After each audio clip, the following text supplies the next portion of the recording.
নমস্কার, আমি পার্থরাজ মিশ্র, শিক্ষক অমরশী রঘুনাথ হাই স্কুল। আপনাদের সবাইকে আজ আরও একবার অ্যারাইজ অ্যান্ড অ্যাওয়েকের ক্লাসরুমে স্বাগত জানাই। আমার স্নেহের ছাত্রছাত্রীরা, বিশেষত আমার দশম শ্রেণীর ছাত্রছাত্রীরা, তোমরা জানো আমি এই মুহূর্তে আঞ্চলিক ভূগোলের ভারতের মৃত্তিকা চ্যাপ্টার পড়ছি। আমরা সবাই মিলে পড়ছি। আজ এই অ্যারাইজ অ্যান্ড অ্যাওয়েকের ক্লাসরুমে আমি ভারতের মৃত্তিকা অধ্যায়ের অন্তর্গত মৃত্তিকা ক্ষয়ের ফলাফল ও মৃত্তিকা সংরক্ষণ এই বিষয়টা নিয়ে আলোচনা করব। গতদিনের ক্লাসে আমি কিন্তু মৃত্তিকা ক্ষয়ের কারণগুলো আলোচনা করেছিলাম এবং মৃত্তিকা সম্পদ হিসাবে আমাদের কাছে কতখানি মূল্যবান সেই বিষয়গুলো কিন্তু ব্যাখ্যা করেছিলাম। আজকের ক্লাসে আমি আলোচনা করব মৃত্তিকা ক্ষয়ের ফলাফল, বা আমরা যদি ইংরেজিতে বলি impact of soil erosion or consequences of soil erosion. অর্থাৎ সোজা কথায় বললে মৃত্তিকা ক্ষয়ের ফলে আমাদের প্রকৃতির উপরে এবং মানব জীবনের উপরে কি কি অভিঘাত সৃষ্টি হতে পারে সেই অভিঘাতগুলো কিন্তু আলোচনা করব এবং সবশেষে এই অভিঘাতগুলো থেকে প্রতিরোধের উপায়গুলো কি কি, অর্থাৎ মৃত্তিকা সংরক্ষণের পদ্ধতিগুলো আজকের ক্লাসে আলোচনা করব। আলোচনার শুরুতে সবাইকে যথাযোগ্য স্থানে শুভ বিজয়ার এবং আগাম দীপাবলির আন্তরিক শ্রদ্ধা, শুভেচ্ছা, অভিনন্দন এবং ভালোবাসা জানাই। সেই সঙ্গে অনুরোধ জানাই, আপনারা যারা আমার চ্যানেলটা আজকে একেবারে প্রথমবার দেখছেন, আপনাদের সবাইয়ের কাছে বিনীত প্রার্থনা আপনারা চ্যানেলটি সাবস্ক্রাইব করে নেবেন এবং অবশ্যই বেল আইকনটি ক্লিক করে অল নোটিফিকেশনটি অন করে নেবেন, যাতে প্রত্যেকটি ক্লাস আপনি কিন্তু আমি আপলোড করার সঙ্গে সঙ্গেই নোটিফিকেশন পেতে পারেন। আমি এই অ্যারাইজ অ্যান্ড অ্যাওয়েকের ক্লাসরুমে ধারাবাহিকভাবে ক্লাস 9 এবং ক্লাস 10-এর সিলেবাসের উপরে আলোচনা করছি। ফলে আমার বিশ্বাস আপনারা যদি ধারাবাহিকভাবে আমার এই চ্যানেলটি দেখেন তাহলে আপনাদের নিশ্চিতভাবে উপকারে সেটা লাগবেই লাগবে। যাই হোক, সবাইকে যথাযোগ্য স্থানে সম্মান শ্রদ্ধা জানিয়ে, আমার স্নেহের ছাত্রছাত্রীদের ভালোবাসা জানিয়ে আমি আজকের আলোচনা শুরু করছি। আজকের আলোচনাটার মূল বিষয়বস্তু হচ্ছে মৃত্তিকা ক্ষয়ের ফলাফল বা impact of soil erosion or consequences of soil erosion. যেহেতু impact or consequences of soil erosion আমরা পড়বো, তাহলে আমরা কতগুলো পয়েন্টের উপর ভিত্তি করে যদি পড়ি তাহলে কিন্তু পরীক্ষার সময় আমরা খুব সহজেই বিষয়টা উপস্থাপন করতে পারবো বা লিখতে পারবো। তাহলে প্রথমে পয়েন্টগুলো দেখে নিয়ে এসো। প্রথম পয়েন্ট, মৃত্তিকার উপরিস্তরের অপসারণ। মৃত্তিকার উপরিস্তরের অপসারণ অর্থাৎ loss of top layer of fertile soil. Loss of top layer of fertile soil. Next আসছে ভৌমজলের উচ্চতা হ্রাস। ভৌমজলের উচ্চতা হ্রাস অর্থাৎ fall of ground water table. Fall of ground water table. বন্যা ও খরার প্রবণতা বৃদ্ধি। বন্যা এবং খরার প্রবণতা বৃদ্ধি অর্থাৎ আমরা বলতে পারি frequent occurrence of flood and drought বা increasing of flood and drought. Next আমরা বলতে পারি খাল ও নদীতে পলি সঞ্চয়। খাল এবং নদীতে পলি সঞ্চয় বৃদ্ধি পাওয়া, এটাকে আমরা বলতে পারি increasing siltation in canals and rivers. Next বলতে পারি মরু অঞ্চলের প্রসারণ, that means expansion of desert region. Expansion of desert region, মরু অঞ্চলের প্রসারণ। মৃত্তিকার আর্দ্রতা হ্রাস, মৃত্তিকার আর্দ্রতা কমে যাওয়া অর্থাৎ আমরা বলতে পারি যে reduction of soil moisture. Reduction of soil moisture. Next বলতে পারি ভূমিধস ভূমিধস আমরা জানি ল্যান্ডস্লাইড, অর্থাৎ ভূমিধস বৃদ্ধি পাবে মৃত্তিকা ক্ষয়ের ফলে, অর্থাৎ ইনক্রিজিং ল্যান্ডস্লাইড। এবং অর্থনৈতিক ও সাংস্কৃতিক উন্নতিতে প্রতিবন্ধকতা মানে হচ্ছে আমরা বলতে পারি যে hindrance in economical prosperity and cultural development. Hindrance in economical prosperity and cultural development, এই কথাটাও আমরা বলতে পারি। তাহলে যে কথাটা আমি তোমাদেরকে পয়েন্ট আকারে বললাম, এবার যদি পয়েন্টগুলো একটু করে ব্যাখ্যা করি তোমাদের কাছে ব্যাপারটা সহজ হয়ে যাবে। চট করে ছোট ছোট করে একটু ব্যাখ্যা করে নেবো, পরীক্ষাতে কিন্তু ওইটুকু ব্যাখ্যা করলেই তোমাদের হবে। প্রথমে দেখো মৃত্তিকার উপরিস্তরের অপসারণ। আমি আগেই বলেছিলাম যে আমাদের মৃত্তিকা ক্ষয়ের ফলে ভূপৃষ্ঠের উপরিভাগের যে আস্তরণটা সব থেকে বেশি উর্বর হয়, যে আস্তরণটাতে হিউমাসের পরিমাণ সব থেকে বেশি পরিমাণে থাকে, ভূপৃষ্ঠের উপরিভাগের আস্তরণ, সেই আস্তরণটা যদি মৃত্তিকা ক্ষয়ের ফলে স্থানান্তরিত হয়ে যায় তাহলে কিন্তু মৃত্তিকাটা বা ওই এলাকার মাটিটা কিন্তু অবশ্যই অনুর্বর হয়ে পড়বে। আমরা যে আগের দিনের ক্লাসে তোমাদেরকে সিট ইরোশন আলোচনা করেছিলাম বা আস্তরণ ক্ষয়ের কথা বলেছিলাম, সেই আস্তরণ ক্ষয় বা সিট ইরোশনের ফলে কিন্তু একেবারে ওপরের স্তরের মৃত্তিকার ওপরের স্তরের যেটা ফার্টাইল সয়েল বলি আমরা, হিউমাস সমৃদ্ধ সয়েল বলি আমরা, সেই হিউমাসটা যদি অপসারিত হয়ে যায় তাহলে মৃত্তিকাটা অনুর্বর হয়ে পড়বে, এবং মৃত্তিকা অনুর্বর হয়ে পড়লে সেটা কিন্তু তার উপর প্রভাব পড়বে কৃষিক্ষেত্রে উৎপাদনশীলতার উপরে। স্বাভাবিকভাবে বুঝতে পারছো যে মৃত্তিকা ক্ষয়ের ফলাফল কিন্তু সুদূর প্রসারী। নেক্সট পয়েন্ট, ভৌমজলের উচ্চতার হ্রাস। ভৌমজল বলতে আমরা কোন জলটাকে বলি? ভৌমজল মানে হচ্ছে যাকে ইংরেজি আমরা বলি গ্রাউন্ড ওয়াটার, অর্থাৎ মাটির ওই সূক্ষ্ম শিথিল শিলাচূর্ণের ভেতর দিয়ে ইনফিল্ট্রেশন প্রক্রিয়ায় বা অনুস্রাবণ প্রক্রিয়ায় মাটির জলের কণাগুলো যখন মাটির ভেতর দিয়ে কৌশিক প্রক্রিয়ায় নিচে নামতে নামতে একটি অপ্রবস্ত শিলাস্তরের কাছে পৌঁছে সেটা সেখানে জমা হয়, এবং সেই জলটাকে আমরা প্রধানত পানীয় জল হিসেবে ব্যবহার করি। যদিও বর্তমানে পানীয় জল ছাড়া সেই জল দিয়ে আমরা চাষাবাদ করছি, শিল্প কাজে লাগাচ্ছি, যেটা আগামী দিনে ভয়ানক জলসংকট দেখা দেওয়ার সম্ভাবনা সৃষ্টি হয়েছে। সেই মাটির তলার জমাকৃত জলকে আমরা বলি ভৌমজল। এই ভৌমজলের উচ্চতা হ্রাস মানে loss of ground water table, এই যে ব্যাপারটা বলছি, ভৌমজলের উচ্চতা হ্রাস কেন হবে না? মাটির যদি উপরের স্তরটা ধুয়ে চলে যায় মাটি মৃত্তিকা ক্ষয়ের ফলে, তাহলে ওই যে মৃত্তিকার শিলাচূর্ণর ভেতর দিয়ে ইনফিল্ট্রেশন প্রক্রিয়ায় জলটা কৌশিক প্রক্রিয়া মাটির তলায় ঢুকে জমা হতো, সেটাও কম পরিমাণে জমা হবে। যত কম জল ইনফিল্ট্রেশন হবে, অনুস্রাবিত হবে, তত কিন্তু এই ভৌমজলের উচ্চতা হ্রাস পাবে, অর্থাৎ মাটির তলায় ভৌমজল কম পরিমাণে সঞ্চিত হবে। সেটা কিন্তু আমাদের সামগ্রিকভাবে মানব সভ্যতার উপরে একটা ভয়ানক কুপ্রভাব সৃষ্টি করবে। আমরা পানীয় জলের সংকটের মুখে পড়ব, আমরা কৃষিক্ষেত্রে জলের সংকটের মুখে পড়ব, আমরা শিল্পক্ষেত্রে জলের সংকটের মুখে পড়ব, সামগ্রিক একটা মহা বিপদের মুখে আমরা পড়ব এইভাবে মৃত্তিকা ক্ষয় ঘটলে। নেক্সট, বন্যা এবং খরার প্রবণতা বৃদ্ধি। এটা কিন্তু খুব ইম্পর্টেন্ট একটা কথা। বন্যা খরা কেন হবে না? এই যে মৃত্তিকার উপরিস্তর অপসারিত হয়ে গেল, সেই অপসারিত মৃত্তিকাগুলো কোথায় গিয়ে জমা হবে? অপসারিত মৃত্তিকাগুলো জমা হবে বিভিন্ন প্রকার খালে, বিভিন্ন প্রকার নদীর গর্ভে। এই যে খাল এবং নদী গর্ভে মৃত্তিকা সঞ্চিত হবে, তাহলে কি হবে? নদীর খাত ভরাট হয়ে যাবে। নদীর খাত ভরাট হয়ে গেলে কি হবে? নদীর জল ধারণ করার ক্ষমতা কমে যাবে। নদীর জল ধারণ করার ক্ষমতা যদি কমে যায়, তাহলে বর্ষাকালে যখন একসঙ্গে প্রচুর বৃষ্টিপাত হবে বা নিম্নচাপের প্রভাবে যখন প্রচুর বৃষ্টিপাত হবে, তখন কিন্তু নদীর দুকুল ছাপিয়ে বন্যা হয়ে যাবে। নদীর দুকুল ছাপিয়ে বন্যা হয়ে যাবে।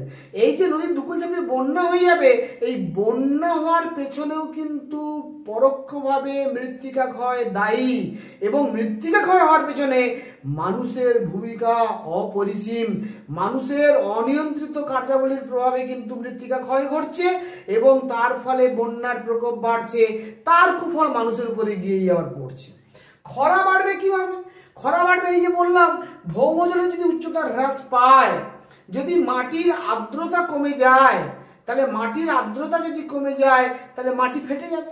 মাটি ফেটে গেলে সেই মাটিতে কিন্তু চাষাবাদ হবে না, অর্থাৎ খরার সৃষ্টি হবে। এইভাবে পরোক্ষভাবে কিন্তু মৃত্তিকা ক্ষয়ের ফলে খরাও হতে পারে, আবার বন্যাও হতে পারে। নেক্সট চলে এসো, এই যে খাল এবং নদীতে পলি সঞ্চয়, যেটা আমি একটু আগে আলোচনা করলাম যে বন্যা সৃষ্টির প্রধান কারণ কিন্তু খাল এবং নদীতে পলি সঞ্চয়। এই মৃত্তিকা ক্ষয়ের প্রভাবে মৃত্তিকার ক্ষয়ের ফলে বৃষ্টির জলের সঙ্গে রান অফ প্রক্রিয়ায় যে সূক্ষ্ম সূক্ষ্ম কাদাকণা পলিকণাগুলো বাহিত হয়ে যাবে, সেই কাদাকণা পলিকণাগুলো পুকুরে, নদীতে, হ্রদে, খালে সঞ্চিত হয়ে সেখানে কিন্তু তার গভীরতা কমিয়ে দেবে, জল ধারণ করার ক্ষমতা কমিয়ে দেবে, যেখান থেকে পরোক্ষভাবে বন্যার সৃষ্টি হওয়ার সম্ভাবনা সৃষ্টি হবে। স্বাভাবিকভাবে খাল এবং নদীতে পলি সঞ্চয়ের পেছনেও কিন্তু মৃত্তিকা ক্ষয় দায়ী, আর মৃত্তিকা ক্ষয়ের ক্ষেত্রে কিন্তু মানুষের ভূমিকাই সর্বাধিক। নেক্সট আসছি মরু অঞ্চলের প্রসারণ। মরু অঞ্চলের প্রসারণ বলতে আমরা কি বুঝি না, মরুভূমি ক্রমশ এগিয়ে যাচ্ছে। মরুভূমিটা ক্রমশ এগিয়ে যাচ্ছে। কিভাবে হয় না, আমরা জানি মরুভূমি অঞ্চলে প্রচন্ড উষ্ণতার কারণে, বিশেষত উষ্ণ মরুভূমি অঞ্চলে প্রচন্ড উষ্ণতার কারণে যান্ত্রিক আবেগের প্রক্রিয়ায় শিলা ক্ষয়প্রাপ্ত হওয়ার প্রবণতা বেশি। তার ফলে যেটা ঘটে, ওখানে শিলা সূক্ষ্ম সূক্ষ্ম শিলা চূর্ণে পরিণত হয়, যান্ত্রিক আবহিকার বলা হয় এটাকে, আমরা বিচূর্ণী ভবন বলতে পারি আমরা ওটাকে। এবারে ওখানে যেহেতু উষ্ণতা প্রচন্ড বেশি এবং গাছপালা নেই, বৃষ্টিপাত হয় না, তাই ওই মাটিকে ধরে রাখার কেউ নেই, মাটি খুব আলগা। এবারে ওখানে যেহেতু একটা বৃষ্টিপাতহীন, একটা গাছপালাহীন ধুধু মরু প্রান্তর সৃষ্টি হয়, সেই মরু প্রান্তরে বাতাস প্রচন্ড বেগে বাধাহীনভাবে প্রবাহিত হয়। আর বাতাস বাধাহীনভাবে প্রবাহিত হওয়ার ফলে কি হবে, মরু অঞ্চলের ওই বালিগুলোকে বাতাস উড়িয়ে নিয়ে গিয়ে মরু অঞ্চলের পার্শ্ববর্তী যে স্বাভাবিক ভূপ্রকৃতিক অঞ্চল আছে, সেই অঞ্চলে কিন্তু ওই বালিগুলো জমা হতে শুরু করবে। এইভাবে দিনের পর দিন, মাসের পর মাস, বছরের পর বছর বালি সঞ্চিত হতে হতে মরুভূমি ক্রমশ এগিয়ে যাবে এবং উর্বর স্বাভাবিক ভূপ্রকৃতিযুক্ত মৃত্তিকাকেও কিন্তু মরুভূমি গ্রাস করে নেবে। অর্থাৎ মরুভূমির আয়তন ক্রমশ বাড়তে থাকবে এই মৃত্তিকা ক্ষয়ের প্রভাবে। আমাদের কিন্তু বুঝতেই পারছো তোমরা কি ভয়ানক বিপদগুলো এই মৃত্তিকা ক্ষয়ের প্রভাবে ঘটতে পারে। নেক্সট আসছি মৃত্তিকার আর্দ্রতার হ্রাস। আমি আগেই বলেছি যে আমাদের মৃত্তিকার আর্দ্রতার হ্রাস মানে সয়েল ময়েশ্চার কমে যাবে, সয়েল ময়েশ্চার রিডাকশন হবে। সয়েল ময়েশ্চার রিডাকশন কেন হবে, ওপরের স্তর যখনই সরে যাবে তখনই কিন্তু মাটির তলার অনুসরণভাবে জল কম ঢুকবে, ফলে মাটির তলায় জলের মৃত্তিকার কণার ভেতরে যে জলকণা অবস্থান করে সেই জলকণার পরিমাণ কমে যাবে, তাই মৃত্তিকার আর্দ্রতা হ্রাস পাবে। মৃত্তিকার আর্দ্রতা হ্রাস পেলে খরার প্রবণতা বৃদ্ধি পাবে, এটা আমি আগেই তোমাদেরকে বলেছি। এছাড়া যখনই ওপরের মৃত্তিকাটা অপসারিত হয়ে যাবে, নিচের মৃত্তিকাটা কিন্তু আলগা হয়ে যাবে এবং পার্বত্য অঞ্চলে মূলত ভূমিধস কিন্তু বেশি করে দেখা যাবে। আমরা পার্বত্য অঞ্চলে বর্ষাকালে কিন্তু ভূমিধস বেশি করে দেখতে পাই, এই কারণে যে ওখানে কিন্তু ওপরের মৃত্তিকাটা কিন্তু যখন ক্ষয়প্রাপ্ত হয়ে সরে চলে যায় তখন নিচের মৃত্তিকাটা আলগা হয়ে যায় এবং হুড়হুড় করে পাহাড় উপর থেকে নিচে ভেঙে পড়ে, যেটাকে আমরা ভূমিধস বা ল্যান্ডস্লাইড ইংরেজিতে বলে থাকি। এই সমস্ত বিপদগুলো বেসিক্যালি পার্বত্য অঞ্চলে বেশি করে হয়। আর সব থেকে যে বিপজ্জনক জায়গা যেটা, এই ধরনের প্রাকৃতিক বিপর্যয়গুলো যদি ঘটতে থাকে, মৃত্তিকার উপরস্তরের উর্বর মৃত্তিকাটা ক্ষয়ে চলে গেল, সেই মৃত্তিকাটা গিয়ে জমা হলো নদীতে, খালে, সেই মৃত্তিকার ক্ষয়ে যাওয়ার ফলে নদী খালের জল ধারণ করার ক্ষমতা কমে গেল, সেই সঙ্গে নদীতে বন্যার প্রকোপ বৃদ্ধি পেল, ভৌমজলের উচ্চতা হ্রাস পেল, মরু অঞ্চলে মরুভূমি প্রসারিত হতে শুরু করলো, মৃত্তিকার আর্দ্রতা হ্রাস পেল, পার্বত্য অঞ্চলে ল্যান্ডস্লাইড হলো।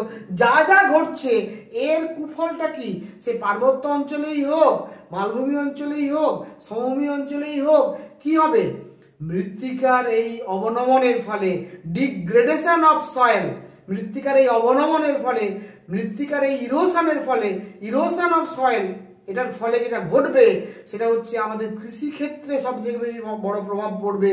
কৃষি উৎপাদন কমে যাবে, জমির উৎপাদনশীলতা কমে যাবে এবং কৃষিভিত্তিক শিল্পের কাঁচামালের যোগান কমে যাবে, কৃষিভিত্তিক শিল্পে উৎপাদন কমে যাবে। তার ফলে কিন্তু কৃষি থেকে এবং কৃষিভিত্তিক শিল্পের উপরে নির্ভরশীল যে অর্থনীতি, সে অর্থনীতি ক্ষতিগ্রস্ত হবে। আর অর্থনীতি ক্ষতিগ্রস্ত হলে মানুষের মাথাপিছু রোজগার কমে যাবে, আয় কমে যাবে, মানুষের ক্রয় ক্ষমতা কমে যাবে, সামগ্রিক অর্থনৈতিক উন্নয়ন ব্যাহত হবে এবং অর্থনৈতিক উন্নয়ন ব্যাহত হলে মানুষের সাংস্কৃতিক উন্নয়নও কিন্তু ব্যাহত হবে। এইটাকে আমি এক কথায় বলেছি অর্থনৈতিক এবং সাংস্কৃতিক উন্নতিতে প্রতিবন্ধকতা বা hindrance in economic prosperity and cultural development of a country. তাহলে এইগুলো হচ্ছে মৃত্তিকা ক্ষয়ের ফলাফল, তোমরা নিশ্চয়ই বুঝতে পেরে গেছো। এবারে নেক্সট যেটা আলোচনা করব সেটা আরো ইম্পর্টেন্ট। সেটা কি না, মৃত্তিকা ক্ষয় প্রতিরোধ করব কি করে। মৃত্তিকা ক্ষয় কেন হয় আমরা পড়লাম, মৃত্তিকা ক্ষয়ের ফলে আমাদের মানব জীবনের উপর কি প্রভাব পড়ে, প্রকৃতির উপরে কি প্রভাব সৃষ্টি হয় সেটা পড়লাম। এবারে যেটা পড়বো এইগুলোকে আমরা প্রতিরোধ করব কি করে, আটকাবো কি করে। যদি আমরা আটকাতে না পারি তাহলে তো মহাবিপদ। তাহলে এই আটকানো যে পদ্ধতি সেইটাকেই বলা হচ্ছে মৃত্তিকা সংরক্ষণ। তাহলে মৃত্তিকা সংরক্ষণের সংজ্ঞা কি তোমাদের আমি বোর্ডে লিখে দিয়েছি তোমাদের সহজ করে মনে রাখার জন্য। যে বিজ্ঞানসম্মত পদ্ধতির মাধ্যমে মৃত্তিকাকে ক্ষয় ও অবনমনের হাত থেকে সম্পূর্ণ বা আংশিকভাবে রক্ষা করা সম্ভব তাকেই বলা হয় মৃত্তিকা সংরক্ষণ। তাহলে কিন্তু আমরা সম্পূর্ণভাবে প্রতিরোধ করতে পারি, আবার কখনো কখনো আংশিকভাবে প্রতিরোধ করতে পারি। বিজ্ঞানসম্মত উপায়ে যে পদ্ধতিগুলো অ্যাপ্লাই করে আমরা মৃত্তিকার ক্ষয় রোধ করতে পারি সেটাকেই আমরা বলছি মৃত্তিকা ক্ষয় প্রতিরোধ, এবং তাকেই আমরা ঘুরপথে বলছি সংরক্ষণ। ইংরেজিতে কি বলবো, prevention of soil of erosion and conservation of soil. Prevention of soil erosion and conservation of soil, এইটা হচ্ছে মৃত্তিকা সংরক্ষণের সংজ্ঞা। এবারে সংজ্ঞা তো আমরা জানলাম, তাহলে মৃত্তিকা সংরক্ষণের পদ্ধতিগুলো কি কি হবে। What are the methods of soil erosion, soil conservation. What are the methods of soil conservation, মৃত্তিকা সংরক্ষণের মেথডগুলো কি কি, পদ্ধতিগুলো কি কি, সেই পদ্ধতিগুলো কিন্তু আমি তোমাদের এখানে একেবারে ফ্লো ডায়াগ্রামের মাধ্যমে সহজ করে উপস্থাপন করেছি। এই নামগুলো মনে রাখলেই কিন্তু তোমরা লিখতে পারবে যে কিভাবে আমরা মৃত্তিকা সংরক্ষণ করতে পারি। দেখো প্রথমেই আছে বৃক্ষরোপণ, যাকে ইংরেজিতে আমরা বলি ট্রি প্ল্যান্টেশন। আমরা সবাই জানি গাছ তার শিকড় দিয়ে মাটিকে দৃঢ়ভাবে আটকে রাখে, ফলে যত বেশি করে আমরা গাছ লাগাতে পারবো তত বেশি করে আমরা মৃত্তিকা ক্ষয় প্রতিরোধ করতে পারবো বা মৃত্তিকা সংরক্ষণ করতে পারবো। এটা খুব সাধারণ, আমরা সবাই এই ঘটনাটা জানি যে গাছ লাগালে মাটির ক্ষয় কম হবে বা মৃত্তিকা সংরক্ষণ বেশি হবে। নেক্সট হচ্ছে ধাপ চাষ, যাকে ইংরেজিতে বলি টেরাস ফার্মিং। ধাপ চাষ ব্যাপারটা কি, ধাপ চাষটা মূলত পার্বত্য অঞ্চলের কৃষি পদ্ধতি। পার্বত্য অঞ্চলের কৃষি পদ্ধতি, পার্বত্য অঞ্চলে কি হয় না, যেহেতু পার্বত্য অঞ্চলে ভূমির ঢাল খুব বেশি, আর ভূমির ঢাল বেশি হলে কি হবে, সেখানে মৃত্তিকা ক্ষয়ের প্রবণতাও বেশি। তাই ওখানে যেটা করা হয়, পাহাড়ের গায়ে সিঁড়ির মতো ধাপ কেটে কেটে জমি তৈরি করা হয়। সিঁড়ির মতো আমরা যেমন সিঁড়িতে দেখি না, সিঁড়ির ধাপ কেটে কেটে জমি তৈরি করা হয়। তার ফলে কি হয়, ওখানে বৃষ্টির যে জলস্রোত, সেই জলস্রোতটাকে অনেকটা কমানো সম্ভব হয়। আর জলস্রোতটা কমানো সম্ভব হলে কি হয়, মৃত্তিকা ক্ষয়ের প্রবণতাটা কম হয়। ফলে কি হচ্ছে, পার্বত্য অঞ্চলে আমরা যে ধাপ চাষ করি, যাকে ইংরেজিতে টেরাস ফার্মিং বলছি, এই ধাপ চাষের মাধ্যমে কিন্তু আমরা পার্বত্য অঞ্চলে মৃত্তিকা সংরক্ষণ কিছুটা হলেও করতে পারি, পুরোটা না হলেও অনেকখানি মৃত্তিকা ক্ষয়কে প্রতিরোধ আমরা ধাপ চাষের মাধ্যমে করতে পারি। এরপর আসি সমোন্নতি রেখা চাষ। সমোন্নতি রেখা চাষ জিনিসটা বুঝতে গেলে প্রথমে সমোন্নতি রেখা ব্যাপারটা কি এটা বুঝতে হবে। সমোন্নতি রেখা ব্যাপারটা কি, সমোন্নতি রেখা হচ্ছে সমান উচ্চতা বিশিষ্ট স্থানগুলোকে যে কাল্পনিক রেখা দিয়ে আমরা যোগ করি, সেই কাল্পনিক রেখাটাকে বলা হচ্ছে সম উন্নতি রেখা। এটা একটা সন্ধিযুক্ত পদ। সমান উচ্চতাযুক্ত স্থানগুলোকে আমরা যদি একটা কাল্পনিক রেখা দিয়ে যোগ করি তাকেই বলা হবে সমোন্নতি রেখা। তাহলে পার্বত্য উপত্যকায় যেখানে ঢালু জমি আমরা দেখতে পাই, সেই ঢালু জমিতে বিভিন্ন জায়গার উচ্চতা বিভিন্ন। এবারে ওই পার্বত্য অঞ্চলে যে সমস্ত স্থানের উচ্চতা একই, পার্বত্য যে সমস্ত স্থানের উচ্চতা একই, সেইটাকে যদি আমরা একটা কাল্পনিক রেখাতে যোগ করি তাকে বলা হয় কন্টুর লাইন। এই কন্টুর লাইন বরাবর যদি আড়াআড়ি ভাবে জমিতে বাঁধ তৈরি করে, সরু বাঁধ তৈরি করে সেখানে জলটাকে আটকে আমরা সেখানে চাষাবাদ করি, যদি সেখানে চাষাবাদ করি তাহলে দুটো ঘটনা ঘটবে। একটা হচ্ছে আমরা পার্বত্য অঞ্চলে চাষ করতে পারবো, মৃত্তিকা ক্ষয় কম হবে এবং আমরা জলটাকেও কিন্তু অনেকটা নিয়ন্ত্রিতভাবে নিচের দিকে নামাতে পারবো। তার ফলে যেটা ঘটবে মৃত্তিকা ক্ষয় কম হবে। এটাকে বলা হচ্ছে কন্টুর প্লাউইং, কন্টুর প্লাউইং। এরপর ফালি চাষ, ফালি চাষ এটাও পার্বত্য অঞ্চলে। আমরা পার্বত্য অঞ্চলে কিন্তু প্রথম যে আমরা পয়েন্টগুলো বলছি, বৃক্ষরোপণটা সমস্ত অঞ্চলের ক্ষেত্রে প্রযোজ্য। পার্বত্য অঞ্চল, মালভূমি অঞ্চল, সমভূমি অঞ্চল সব ক্ষেত্রেই যত বেশি গাছপালা থাকবে তত বেশি মৃত্তিকা ক্ষয় কম হবে, মৃত্তিকা সংরক্ষণ বেশি হবে। ফলে বৃক্ষরোপণটা কিন্তু পার্বত্য অঞ্চল, মালভূমি অঞ্চল, সমভূমি অঞ্চল সব জায়গাতেই প্রযোজ্য। কিন্তু ধাপ চাষ, সমোন্নতি রেখা চাষ, ফালি চাষ এবং গালি চাষ, এইগুলো আর ঝুম চাষ বন্ধ করা, এগুলো সব কিন্তু পার্বত্য অঞ্চলের বিষয়। যেখানে ভূমির ঢাল বেশি, যেখানে জলের স্রোতের বেগ বেশি, যেখানে মৃত্তিকা ক্ষয়ের প্রবণতা বেশি, সেখানে আমরা এইভাবে কখনো সিঁড়ির মতো ধাপ নির্মাণ করে, কখনো আমরা সমোন্নতি রেখা বরাবর আড়াআড়ি ভাবে বাঁধ নির্মাণ করে জমি কর্ষণ করে সেখানে চাষ করতে পারি, কখনো কখনো ফিতার মতো আমরা আড়াআড়ি ভাবে জমি তৈরি করতে পারি। এই ফিতার মতো আড়াআড়ি ভাবে যে ফালি ফালি করে জমি তৈরি করে চাষ করা হয় তাকেই বলা হচ্ছে ফালি চাষ। এইগুলোর মধ্যে খুব একটা ডিফারেন্স যে আছে তা কিন্তু নয়, এগুলো প্রায় একই ধরনের বিষয়, একটু একটু করে পার্থক্য আছে। এটা সমোন্নতি রেখা বরাবর জমিটা আড়াআড়ি ভাবে বাঁধ নির্মাণ করে চাষ করা হচ্ছে, এটা সিঁড়ির মতো ধাপ তৈরি করে চাষ করা হচ্ছে, আর এটা হচ্ছে জমিগুলোকে কতগুলো ফালিতে বিভক্ত করা হচ্ছে আড়াআড়ি ভাবে এবং সেইভাবে কিন্তু চাষ করা হচ্ছে। সব ক্ষেত্রেই কিন্তু জলধারাকে নিয়ন্ত্রণ করার প্রচেষ্টা নেওয়া হয়, তাতেই মৃত্তিকা ক্ষয় কম হয় এবং মৃত্তিকা সংরক্ষণ সম্ভব হয়। এরপর আসছি গালি চাষ। গালি ব্যাপারটা কি আমরা আগে কিন্তু পড়ে এসেছিলাম, প্রবহমান জলধারা থেকে যে মৃত্তিকা ক্ষয় ঘটে সেখানে আমরা বলেছিলাম সিট ইরোশন, রিল ইরোশন, গালি ইরোশন। রিল ইরোশন মানে সরু নালী থেকে যখন মৃত্তিকা ক্ষয়ের ফলে যখন সরু নালা সৃষ্টি হয় তখন তাকে বলেছে রিল ইরোশন। ওই সরু নালাটা যখন পরবর্তীকালে আরো গভীর এবং চওড়া হয় তখন তাকে আমরা বলেছিলাম গালি। তাহলে পার্বত্য অঞ্চলে কিন্তু আমরা এরকম প্রচুর গালি দেখতে পাবো। গালি মানে যেখান দিয়ে কিন্তু পাহাড়ের গা দিয়ে জলটা নিচের দিকে নামে, তার ফলে যে বিশাল পাহাড়ের গায়ে, পাহাড়ের ঢালে যে লম্বালম্বি গর্ত সৃষ্টি হয়েছে, প্রশস্ত গর্ত সৃষ্টি হয়েছে, সেটাকে বলছি গালি। ওই গালি অঞ্চল দিয়ে যেহেতু জলটা নামে, তাহলে গালি অঞ্চলের নির্দিষ্ট জায়গাতে যদি আমরা বাঁধ নির্মাণ করে জলটাকে আটকাতে পারি এবং ওপরের সরু সরু রিলগুলোকে ওই গালিতে আমরা এনে যুক্ত করতে পারি, তাহলে কিন্তু ওখানে আমরা জলটাকে নিয়ন্ত্রণ করতে পারলাম, সেই জলটাকে চাষের কাজে ব্যবহার করতে পারলাম এবং সেই জলটাকে চাষের কাজে ব্যবহার করে পার্বত্য অঞ্চলে চাষ করতে পারলাম, মৃত্তিকা ক্ষয় রোধ করতে পারলাম। চাষ করা মানে ওরা ঘুরপথে বৃক্ষরোপণ করা হচ্ছে, ফলে ওখানে কিন্তু মৃত্তিকা ক্ষয় কিছুটা কমছে, প্লাস চাষের জন্য জল লাগবে, সেই জলটাও কিন্তু আমরা ওইখানে গালিতে যেহেতু সব রিলগুলো বা ছোট ছোট নালাগুলো এসে মিলিত হবে, তাহলে কিন্তু আমরা এইভাবে জলের অভাবও মেটাতে পারলাম এবং মৃত্তিকা ক্ষয় রোধ করতে পারলাম। বৃক্ষরোপণের মাধ্যমে, চাষের মাধ্যমে ফসল উৎপাদনও করতে পারলাম, এলাকার কিন্তু প্রয়োজনীয়তাও আমার মিটলো। ফলে গালি চাষের মাধ্যমে কিন্তু একসঙ্গে অনেকগুলো সুবিধা আমরা লাভ করতে পারি।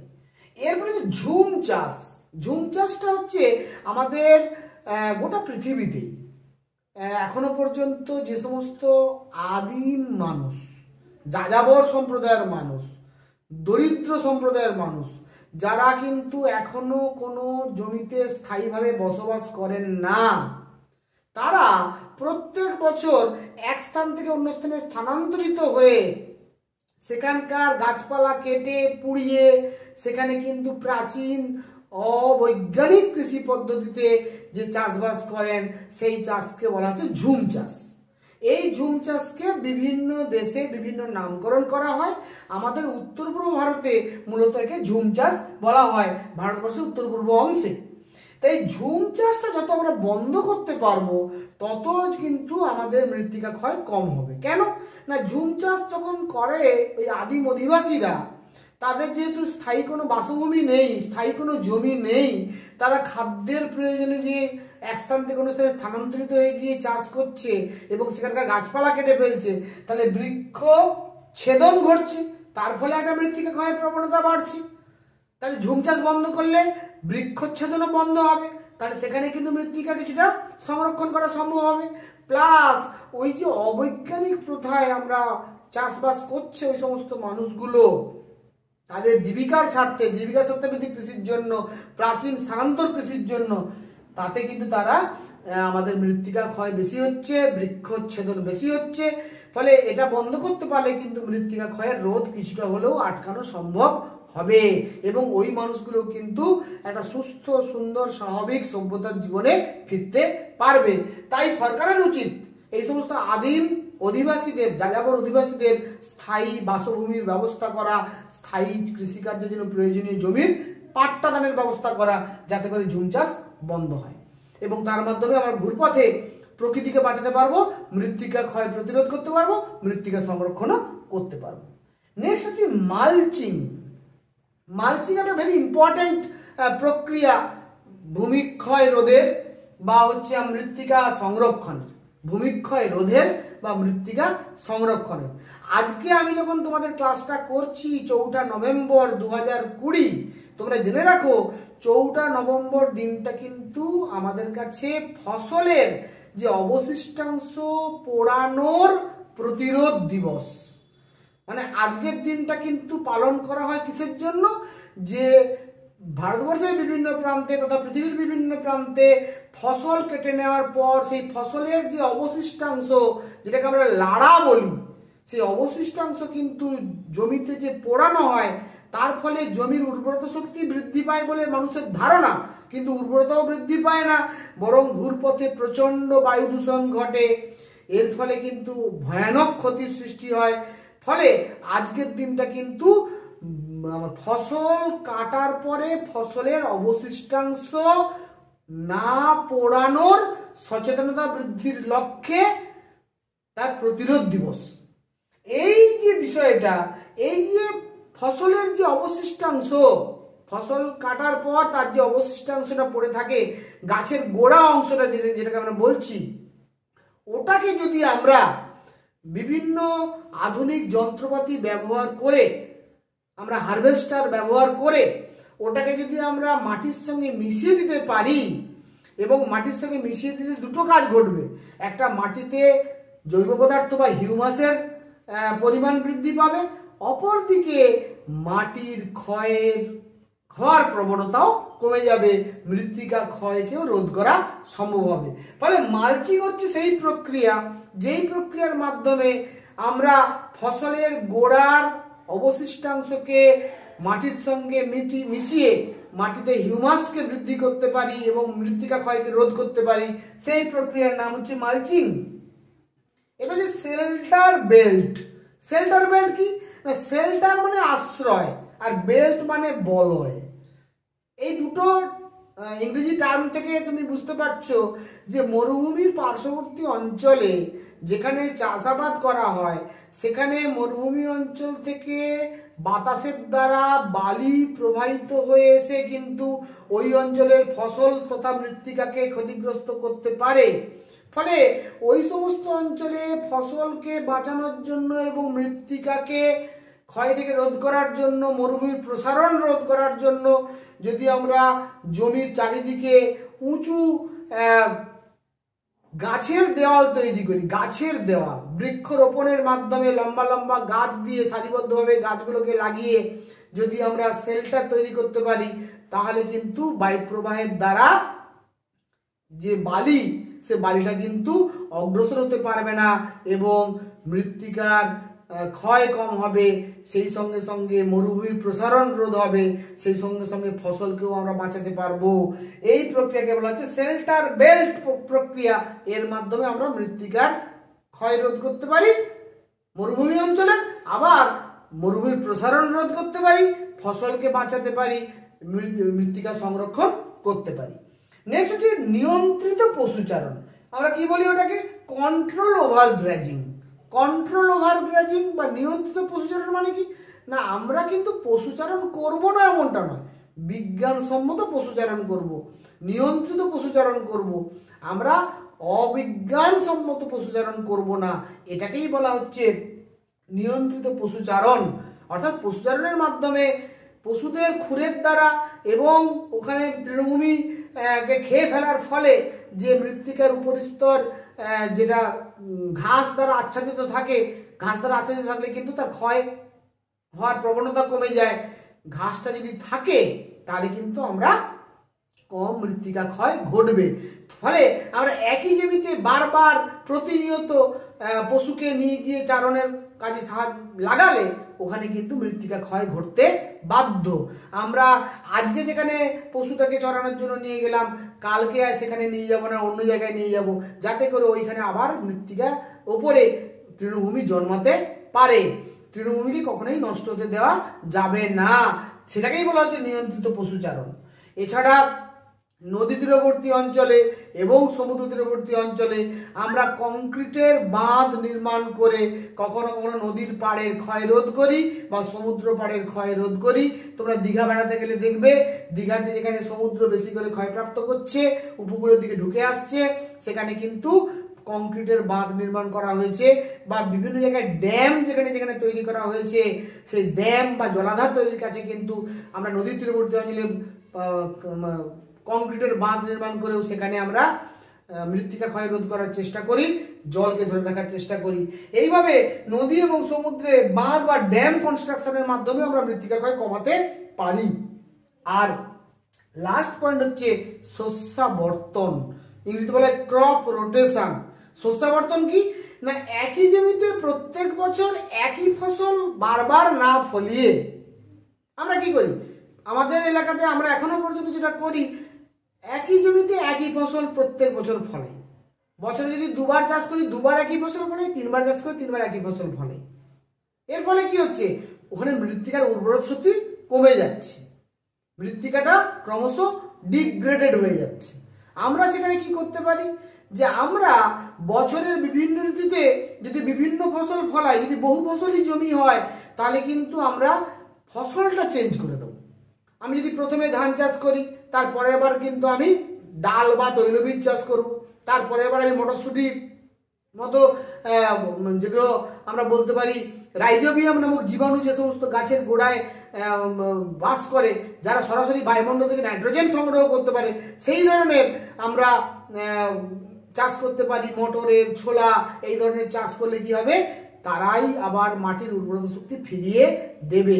অর্থাৎ বছরের বিভিন্ন ঋতুতে বা বিভিন্ন বছর যদি এক ফসলি জমি হয়, বিভিন্ন বছর আমরা যদি ফসলটাকে চেঞ্জ করে করে উৎপাদন করি, কোনো বছর খাদ্যশস্য দিলাম, কোনো বছর ডাল জাতীয় শস্য দিলাম, কোনো বছর মটর জাতীয় শস্য দিলাম, ছোলা জাতীয় শস্য দিলাম, এইভাবে চেঞ্জ করে যদি ফসলটা ফলাই, ফসলটা যদি পাল্টে দিই, তাহলেও কিন্তু মৃত্তিকার অবনমন এবং মৃত্তিকার ক্ষয় রোধ হবে এবং তার মাধ্যমে আমরা মৃত্তিকা সংরক্ষণ করতে পারবো।